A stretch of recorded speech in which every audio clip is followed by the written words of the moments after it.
TTV நேயர்களுக்கு வணக்கம். தேர்தலுக்கு பிந்தைய கருத்து கணிப்பு, கோட்டையை பிடிக்கப் போவது யார் அப்படிங்கிற நிகழ்ச்சியில மீண்டும் சந்திப்போம். அந்த வகையில் நாம் இன்று எடுத்திருக்கக்கூடிய சட்டமன்ற தொகுதி கடலூர் மாவட்டத்தில் இருக்கக்கூடிய சிதம்பரம் சட்டமன்ற தொகுதியை தான் எடுத்திருக்கிறோம். இங்கே தேர்தலுக்கு பிந்தைய கருத்து கணிப்பு நடத்திருக்கோம். ஏற்கனவே தேர்தலுக்கு முன்பாகவும் இங்கே களப்பணி செய்திருக்கிறோம். அதோடைய ஆய்வுகளை எல்லாம் உங்களுக்கு தெரிவிச்சிருக்கோம். இப்போ தேர்தல் பிரச்சாரம் எப்படி நடந்ததுன்னு பார்த்துருக்கோம்.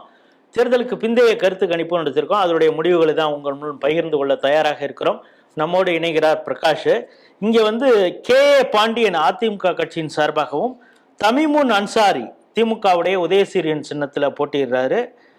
அவர் பிரச்சாரத்தெல்லாம் பார்த்தீங்கன்னா சிதம்பரம் தீட்சிதரோடெல்லாம் கட்டி பிடிச்சிக்கிட்டலாம், அதே போல் அர்ச்சகரோடெல்லாம் கட்டி பிடிச்சிக்கிட்டலாம் ஃபோட்டோ போட்டு கலக்கினார் சமூக வலைத்தளங்களில். ஒரு ஆச்சரியமாக இருந்தது. சிதம்பரம் தொகுதியில் வாக்கு சென்னையில் கேட்டுக்கிட்டு இருந்தாங்க பல பேர். இங்கே இருக்கக்கூடிய சினிமா நடிகர்கள், ட்ராமா அதே போல் இந்த சொல்வதெல்லாம் உண்மை இப்படியெல்லாம் நிகழ்ச்சி நடத்திக்கிட்டு இருக்கிறவங்க தமிமுன் அன்சாரிக்காக அவர் ஒரு அறிவு பசிக்கு அவர் மருந்தாக இருக்கக்கூடியவர். நிறைய நூலகங்களை எல்லாம் அவர் திறந்து வச்சிருக்கிறாரு, புத்தகங்கள்லாம் அவர் வாரி வாரி வழங்குவார் அப்படின்லாம் அவரை பற்றி பல உருட்டல்களை எல்லாம் சமூக வலைதளங்களை உருட்டிட்டு இருந்தாங்க. அது அந்த களத்தில் பிரதிபலிக்குதா அப்படிங்கிறத கள ஆய்வில் ஈடுபட்ட பிரகாஷ் நம்மோடு பகிர்ந்து கொள்ள தயாரா இருக்கிறார். வணக்கம். வணக்கம் ராஜேஷ். ஒரு அறிவு பசிக்கு அருமருந்தாக இருக்கக்கூடியவர் தமிமுன் அன்சாரி. போற இடத்துலலாம் அவர் நூலகங்களை திறப்பாரு. அதிகமாக பேசக்கூடிய தமிமுன் அன்சாரி சட்டசபையில உரிமைக்காக குரல் கொடுப்பார். அவர் வேண்டுமா, பேசாத கே பாண்டியன் வேண்டுமான்லாம் பிரச்சாரம் நடந்தது. சிதம்பரம் களம் எப்படி இருக்கிறது? தலைகீழ நின்று தண்ணி குடித்தாலும் அங்கே தமிமுன் அன்சாரி ஒரு இஸ்லாமிய வேட்பாளர் சிதம்பரத்தில் வெற்றி பெற முடியாது. நான் தமிமுன் அன்சாரின்னு சொல்லல, இஸ்லாமிய வேட்பாளர் வெற்றி பெற முடியாது. ஒருவேளை திமுக இந்து சமூகத்திலிருந்து, இந்து மதத்திலிருந்து ஒரு வேட்பாளர், ஏதாவது ஒரு வன்னியர் சமூகமோ இல்ல ஒரு முக்குளத்தோரோ இல்ல வேற யாரையாவது ஒருத்தவங்களை நிப்பாட்டி இருந்தாங்கன்னு வைங்க, ஒரு சான்ஸ் இருக்கு திமுகவுக்கு அப்படின்னு சொல்லலாம். ஆனா இஸ்லாமிய வேட்பாளரை நிறுத்தியதன் மூலமாக திமுகவுக்கு இன்னும் அந்த பகுதி மக்கள் மேல கோபம் தான் அதிகமாகும். எதற்காக சிதம்பரத்துல கொண்டு இஸ்லாமிய வேட்பாளர் அப்படின்னு கேக்குறாங்க. பேசிக்காவே அந்த மக்கள் அந்த இஸ்லாமிய படையெடுப்பால பாதிக்கப்பட்ட மக்கள் அந்த ஊர்ல இருக்கிறவங்க, சிதம்பரம் டவுன்ல, அவங்களுக்கு தெரியும் 1750கள்ல என்ன நடந்துச்சு, நவாப் உள்ள வந்தப்ப என்ன நடந்தது, அந்த நவாப் மராட்டியர்கள் கழகம், அதெல்லாம் அவங்களுக்கு தெரியும்.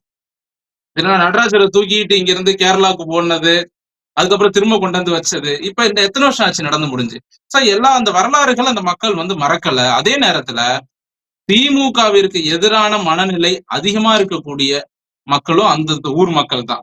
பேசிக்காவே கருணாநிதிக்கு எதிராக இருப்பாங்க, திமுகவுக்கு எதிராக இருப்பாங்க. அதனால அந்த தொகுதியை பொறுத்த வரைக்கும் சிதம்பரம் டவுனு தான் உங்களுக்கு வெற்றியை தீர்மானிக்கும். சிதம்பரம் நகராட்சியிலேயே உங்களுக்கு கிட்டத்தட்ட 1 லட்சம் ஓட்டுக்கு மேல, சரிங்களா? அந்த நகராட்சியே 1.5 லட்சம் ஓட்டுன்னு வச்சுக்கோங்க. அந்த நகராட்சியை பொறுத்த வரைக்கும் அங்க பிராமணர்கள் ஓட்டு பல இடங்கள்ல வெற்றியை தீர்மானிக்கும். பிராமணர்கள் வாக்கு அதிகமா இருக்கு. தீட்சிதர்கள் அவங்களே 2500க்கு மேல இருக்காங்க தனி.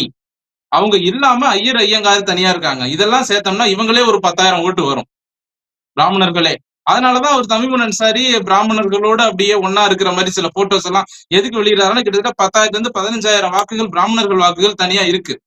அது டிசைடிங் ஃபேக்டர், சரிங்களா? அதனால அவரு அந்த மாதிரி போட்டோ எல்லாம் போடுறாரு. சோ என்ன பொறுத்த வரைக்கும் பிராமணர்கள் வாக்குகள் வாய்ப்பே கிடையாது, அவருக்கு போகாது. அதே நேரத்துல இங்க வன்னியர்கள் அதிகமா இருக்காங்க, கல்லர் சமூக மக்கள் கணிசமா இருக்கக்கூடிய பகுதி. ஸ்ரீதர் வாண்டியார் எடப்பாடியார் கூப்பிட்டு ஒரு துண்டு போட்டு தன் பக்கம் இழுத்துட்டார். அதனால ஸ்ரீதர் வாண்டியார் நிச்சயமாக அதிமுக பக்கம்ங்கிறதுனால சிதம்பரம் தொகுதியில கல்லர் சமூக வாக்குகளும் அப்படியே அதிமுகவுக்கு வந்துடும். அதே போல செட்டியார்கள் அதிகமா இருக்கிறாங்க அந்த நகரங்கள்ல, அந்த சிதம்பரம் டவுன்ல. செட்டியார்கள், முதலியார், பிள்ளைமாரி, இவங்க வாக்குகளும் நிச்சயமாக இந்த முறை அதிமுகவுக்கு தான் வரும். ஏன்னா வேட்பாளர் இஸ்லாமிய வேட்பாளர். அதுதான் திமுக செய்த ஒரு தவறு. சோ கே ஏ பாண்டியன் தான் மீண்டும் வெற்றி பெறுகிறார். அந்த நிச்சயமா அவங்க தான் வெற்றி பெறுறார். கடலூர் மாவட்டம் சிதம்பரம் சட்டமன்ற தொகுதியுடைய தேர்தலுக்கு பிந்தைய கருத்து கணிப்பு தான் பார்த்தோம். நம்முடைய முதற்கட்ட கலாய்வே மிக சிறப்பாக இந்த பகுதியில பிரகாஷ் அவர்கள் செய்திருந்தார். எந்தெந்த பேக்கெட்ல யார் யார் இருக்காங்க, எப்படி வாக்குகளை போடுவாங்க அப்படின்னு. பரங்கிப்பேட்டையை நம்பி அங்க இருக்கக்கூடிய சாலிடாக இருக்கக்கூடிய ஒரு 40,000 55,000 வாக்குகளை அது அப்படியே பல்கா கிடைக்கும், அதை வச்சு சிதம்பரத்தை கைப்பற்றி விடலாம் அப்படின்னு நினைச்சிருக்கக்கூடிய இஸ்லாமியர்களை, அதுவும் ஒரு அடிப்படைவாத இஸ்லாமியரை கொண்டாந்து இங்க நிறுத்திருக்காங்க. சிதம்பரம் இயல்பிலேயே திமுக எதிரான ஒரு மனநிலை கொண்ட அந்த பகுதி அப்படிங்கிறாங்க. அதனால பாத்தீங்கன்னா நேரடியாக பல நேரங்களில் திமுக இங்க போட்டி போடாது, கம்யூனிஸ்டுகளுக்கு பாலகிருஷ்ணனுக்கு கொடுத்தது மாதிரி இந்த தடவை தமிமுன் அன்சாரி கொடுத்துருக்காங்க. காரணம் என்னன்னா, அவங்க அண்ணாமலை பல்கலைக்கழகத்திலிருந்து திமுக எதிர்ப்பு மனநிலையில அந்த பகுதி மக்கள் இருக்கிறாங்க. அதே போல அங்க இருக்கக்கூடிய இந்துக்கள், நவாபு அவங்களுடைய படையெடுப்பு அதையெல்லாம் இன்னும் மனசுல வச்சிருக்கிறாங்க. அதனால திமுக எதிர்ப்பு, இஸ்லாமிய அடிப்படைவாதிகளுடைய எதிர்ப்பு இயல்பிலேயே அந்த மக்களுக்கு இருப்பதனால KA பாண்டியன் அதிமுக தான் மீண்டும் வெற்றி பெறும் அப்படின்னு உறுதியாக தெரிவிக்கிறார் பிரகாஷ். அதுதான் ஸ்ரீ டிவியுடைய தேர்தலுக்கு பிந்தைய கருத்து கணிப்பும் சொல்கிறது. மீண்டும் வேறொரு சட்டமன்ற தொகுதியில் சந்திப்போம். நன்றி, வணக்கம்.